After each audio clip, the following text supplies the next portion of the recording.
अस्सलाम वालेकुम।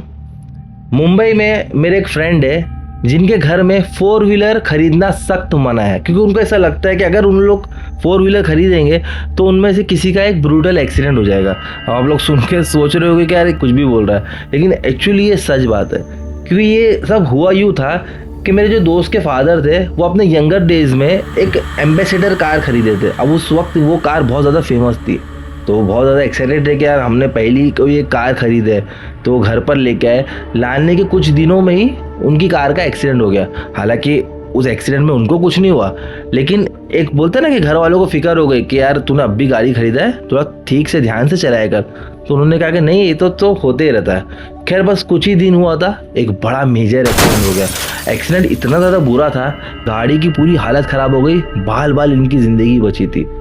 अब इनके माइंड में ये खटका कि यार मैं इतनी बार गाड़ी चलाया हूँ दोस्तों की लेकर, लेकिन कभी ऐसा हादसा नहीं हुआ। लेकिन जब से मैंने ये गाड़ी लिया हो, ये बैक टू बैक 2 हादसे कैसे हो गए यार, अब मुझे वाकई में ध्यान से चलाना पड़ेगा।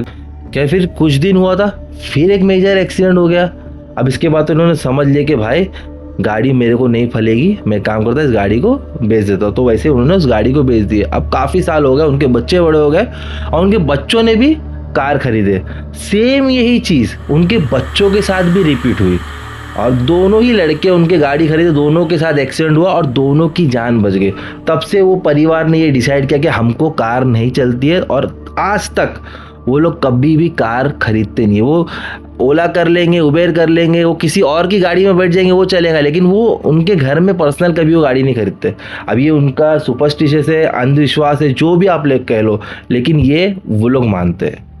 अब ये सब मैं आपको इसीलिए बता रहा हूँ क्योंकि आज का जो हमारा किस्सा है, जो जब मैंने सुना था तो मुझे भी यकीन नहीं हो रहा था। मतलब एक अनबिलीवेबल किस्सा है जो सिर्फ जिनके साथ हुआ है उनके एक बोलते ना जिंदगी भर का एक जख्म दे के चला गया है। लेकिन उससे पहले अगर आप लोग मिस्टीरियस अरहान पर पहली बार है तो प्लीज़ इस चैनल को सब्सक्राइब करो, कहानी पसंद आएंगी तो लाइक करो और अपने दोस्तों में ज़्यादा से ज़्यादा शेयर करो। तो ये कहानी मुझे शेयर की है गुजरात के सूरत में रहने वाले अनिल जी ने। अब उन्होंने मुझे पर्टिकुलर जगह बताने से मना किया, बस उन्होंने कहा कि आप मेरा नाम ले सकते हो बट लेकिन उससे ज़्यादा की डिटेल मत देना। अनिल जी के मामा के साथ ये इंसिडेंट हुआ था 2011 में और उनका नाम था आनंद। आनंद जी सूरत में एक एरिया है, वहाँ पर वो रहते थे। अब 2011 में उनकी शादी हुई। शादी में उनको एज ए गिफ्ट एक पल्सर बाइक मिली थी। ससुराल वालों ने खुशी से उनको पल्सर बाइक गिफ्ट दी, तो उन्होंने भी एज ए जेस्चर समझ के उस चीज़ को उन्होंने ले लिए। अब सूरत में जहाँ पर ये रहते थे वहीं पे कुछ 5-6 किलोमीटर दूरी एक कंपनी थी जहाँ पर ये काम करते थे, तो अक्सर ये अपनी पर्सनल बाइक से ही अप डाउन करते थे। अब इनको ससुराल से एक नई बाइक मिली तो इन्होंने डिसाइड किया कि अब मैं शादी के बाद ऑफिस जाऊँगा तो मैं अपनी नई बाइक में ही जाऊँगा। तो बस उन्होंने कुछ शादी के 15 दिन के बाद पहले दिन ऑफिस गए। इनके ऑफिस का टाइमिंग दोपहर के 1 बजे से लेकर रात के 10:30-11 बजे तक का था। अब ये नई बाइक लेके गए, जाने के टाइम इनके साथ कुछ भी नहीं हुआ, लेकिन जब ये वापस आ रहे थे रात को तो फर्स्ट टाइम पे इनके साथ ऐसा हुआ कि गाड़ी चला रहे, लेकिन इनको ऐसा सडनली लगा कि किसी ने यहाँ पर शोल्डर पे से इनको ऐसा हाथ लगाया। ये तुरंत चौंके और ब्रेक लगा के जब देखे तो पीछे कोई भी नहीं था, लेकिन इनके रोंगटे खड़े हो गए थे और हवा में उस वक्त एक अजीब सी खामोशी थी। अब वो किसी तरह से अपने घर तक आ गए। अब यही सारी चीज़ें डेली जब भी वो ऑफिस से अपने घर पे आते थे उनके साथ रास्ते में अजीब अजीब चीज़ें होने लगी जो कि आज से पहले उनके साथ कभी भी नहीं हुई थी। अब बस वो यही चीज़ सोच रहे थे। खैर अब एक दिन क्या हुआ, वो ऑफिस से निकले और वो घर पे आए तो रास्ते में उन्होंने पेट्रोल पंप पर अपनी बाइक की टैंक फुल कराया। थोड़ा ही आगे गए थे, बाइक इनकी झटका खा के रुक गई। अब इन्होंने जैसे मीटर चेक किया तो जो फ्यूल था वो एम्प्टी बता रहा है। अब ये सोच रहे हैं कि अब भी तो मैंने बस एक किलोमीटर पहले ही मैंने टैंक फुल कराया था, अभी सडनली टैंक खाली कैसे हो गया। अब ये गाड़ी के इंजन की तरफ देख रहे हैं, सोच रहे कैसे लीकेज तो नहीं है, लीकेज भी नज़र नहीं आ रहा। अब ये सोच रहे कि ये गया किधर, अभी जस्ट 1 किलोमीटर पहले मैंने पूरा टैंक फुल कराया था, ये किधर चला गया। एकदम हैरान हो गए हो। अब इन्होंने क्या किए, वापस से पीछे 1 किलोमीटर वही पेट्रोल पंप पे, और वो बोले कि यार मैंने अभी तो इसे पेट्रोल भराया था, ये कैसे अचानक खाली हो गया यार, मुझे समझ में नहीं आ रहा है। तो पेट्रोल पंप वाला भी बोला कि हाँ साहब ये तो इम्पॉसिबल है, आपने तो अभी टैंकी फुल करा है। बोले काम कर तू वापस से भर। खैर अब उन्होंने वापस भरा है और वो अपने घर की तरफ चले गए। अभी पूरी रात भर ये सोच रहे कि यार ऐसा कैसे हो सकता है। अब सुबह होते ही इन्होंने अपनी बाइक को लेके गया और सर्विस सेंटर चले गए। अब सर्विस सेंटर वाले भी चेक कर रहे हैं लेकिन कुछ समझ में नहीं आ रहा उनको। वो लोग बोले सर हम लोग तो पूरा देखे लेकिन ऐसी कोई भी फॉल्ट तो हमें नज़र नहीं आ रही थी। बोले यार लेकिन मेरे साथ ये चीज़ें हुई है। खैर अब वो गाड़ी लाके क्या करा, बोला जाने दे भाई, मेरे साथ ऐसी सारी चीज़ें हो रही है, एक काम करता हूँ इसको मैं अपने गैरेज में ही रख देता हूँ, मेरी जो पुरानी बाइक है मैं उसको यूज़ करूँगा।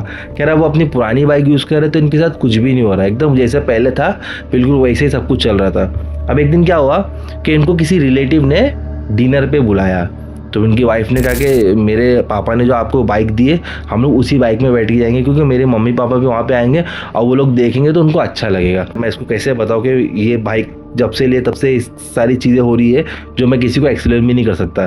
तो खैर उसने भगवान का नाम लेके बाइक को स्टार्ट किया, बाइक स्टार्ट हुई और कुछ 6 साढ़े 6 बजे ये अपने रिलेटिव के यहाँ पे निकला। अब जब ये रास्ते में गया तो इनके साथ कुछ भी नहीं हुआ। ये बहुत सोचा कि चलो यार अच्छा है, फाइनली लगता है कि वो जो चीज़ थी वो सॉल्व हो गई है, ऐसा कुछ भी नहीं। अब वहाँ पे गया, डिनर विनर किया और रात को अपनी वाइफ को लेकर निकला। अब बस वो निकला ही था तो उसके बाद फिर से वो एक्टिविटी स्टार्ट हो गई। अब ये बाइक चला रहा है लेकिन इसको ऐसा लग रहा है कि ये बाइक को खुद नहीं चला रहा, कोई और चला रहा है, कोई रेस दे रहा, मतलब इसका हाथ ऑटोमेटिक रेस पे चले जा रहा है, ऑटोमेटिक ब्रेक लग जा रहा है, मतलब कुछ ऐसी ऐसी चीज़ें हो रही जो इसके समझ के बाहर है। इसको घबराहट हो रही है, सोच रहा है कि मैं अपनी बीवी को बताओ तो बताओ कैसे। अब वो शायद मानेगी भी नहीं, बोलेगी क्या पागल हो गए क्या। तो वो बस वो किसी तरह से बाइक को चलाने की कोशिश कर रहा है लेकिन उसको पता है कि बाइक चल रही है लेकिन मैं नहीं चला रहा हूँ। अब वो बहुत घबराते हुए गाड़ी को किसी तरह से मैनेज करते हुए अपने घर की तरफ जा रहे थे लेकिन तभी अचानक से बैलेंस आउट हो गया और एक ऐसा ब्रूटल एक्सीडेंट हुआ जिसमें इनकी वाइफ को तो कुछ नहीं हुआ लेकिन इनको बहुत ज़्यादा चोट लग गई। इनकी शोल्डर की हड्डी सरक गई, इनकी कमर की हड्डी टूट गई। डॉक्टर ने करीब 4 महीने तक बेड रेस्ट पे डाल दिए। अब भी ये किसी को बता नहीं रहे कि ये सारी चीज़ें हो क्यों रही है। अभी भी इनको ऐसा लग रहा था कि शायद ये सारी चीज़ें इनके दिमाग में चल रही है। एक पल के लिए इनको ऐसा लगा कि यार इस पे कोई भूत प्रेत या कोई आत्मा तो नहीं है। फिर सोचा कि नहीं यार ये सारी चीज़ें तो नहीं होती है।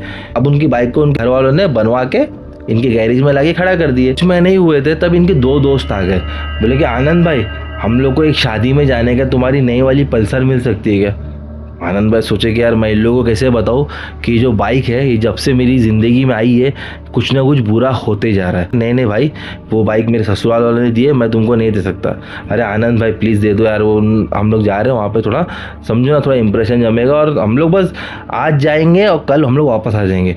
तो आनंद भाई दे दो ना यार। अरे नहीं यार समझो बात को। नहीं यार आनंद भाई ले लो कुछ भी, देखो सोच समझ के, अभी इतना पुराना रिलेशन है यार, थोड़ा तो मुरवत रखो। तो आनंद भाई ने सोच के चलो कि जान दे अपने पुराने दोस्त थे तो उनको दे देंगे, तो उनको चाबी दे दिए। अभी लोग खुशी खुशी वो शादी में निकल गए। 1 दिन के बाद आने वाले थे लेकिन वो 1 दिन हो गया, 2 दिन हो गए, 3 दिन हो गया, इन लोग की कोई खैर खबर नहीं। ये मेरी बाइक लेके चले गए, कल आने वाले थे, 3 दिन हो गए, लोग अभी तक आए नहीं। 4थे दिन 2 में से एक दोस्त आया, फ्रैक्चर विक्चर लगा हुआ था पूरा, बोला आनंद भाई ये लो आपकी बाइक की चाबी और बाइक का एक्सीडेंट हुआ है, बाइक बना के मैं आपको दे दूंगा। तो आनंद भाई पूरा हैरान, बोले क्या हो गया यार। बोले यार हम लोग शादी में गए, कुछ भी नहीं हुआ। जब हम लोग वापस आ रहे थे तो प्रसाद बाइक चला रहा था, पता नहीं यार उसको घबराहट होने लगी, उसको ऐसा लगा कि बाइक वो नहीं कोई और चला रहा है। और मुझे बोल रहा है कि यार गाड़ी को कोई और कंट्रोल कर रहा है, मैं नहीं कर रहा हूँ। तो मैं बोला अरे क्या मजाक कर रहा है यार, तू क्या पागल हो गया क्या। बोले हाँ यार सच में यार पता नहीं गाड़ी में क्या है। वो लोग के साथ ऐसी चीज़ें हो रही थी जो अनएक्सप्लेनेबल थी, ये सारी चीज़ें मेरे साथ भी हो रही थी। फिर क्या हुआ आगे, बोला आगे कुछ नहीं, वो पता नहीं उसको क्या कुछ नज़र आया सामने, उसका बैलेंस बिगड़ गया और हम लोग गिर गए। मैं तो किसी तरह से बच गया लेकिन वो ICU में भी भर्ती है। तुम्हारी बाइक का जो भी है भाई हम लोग को करके दे देंगे, हम लोग से गलती होगी, तुम हमको मना कर देंगे, फिर भी हम लोग तुम्हारी बाइक लेके गए। आनंद भाई ने क्या किए, वो गाड़ी को बनवाए भी नहीं, उसके पूरे पुर्जे अलग करके ना उसको ना डिकम्पोज करा दिए। उन्होंने वो सारी चीज़ें जो उनके साथ हुई वो अपने ससुराल वालों को बताया। जब उन्होंने सुना तो उनको भी यकीन नहीं हो रहा था एक बाइक के वजह से ये सारी चीज़ें हो सकती है। जिनके साथ ये सारी चीज़ें हुई है उनके लिए वो एक बुरा ख्वाब बन के रह गया। क्या वो कोई नेगेटिव एनर्जी उस बाइक में थी या पता नहीं ऐसी क्या चीज़ थी या कोई माल फंक्शन था या कुछ तो ऐसा था जिस वजह से ये सब कुछ हुआ था। अब आपको क्या लगता है वो मुझे आप लोग कमेंट सेक्शन में ज़रूर बताना। अब ये हमारे चैनल की सबसे अलग कहानी थी जो अनिल भाई ने जब मुझे सुनाया तो मुझे ऐसा लगा कि यार ये बहुत ही ज़्यादा यूनिक है। तो वो चीज़ मैं आपके साथ शेयर किया। बस इस कहानी में इतना ही। मैं मिलता हूँ किसी नेक्स्ट कहानी में। Till then bye.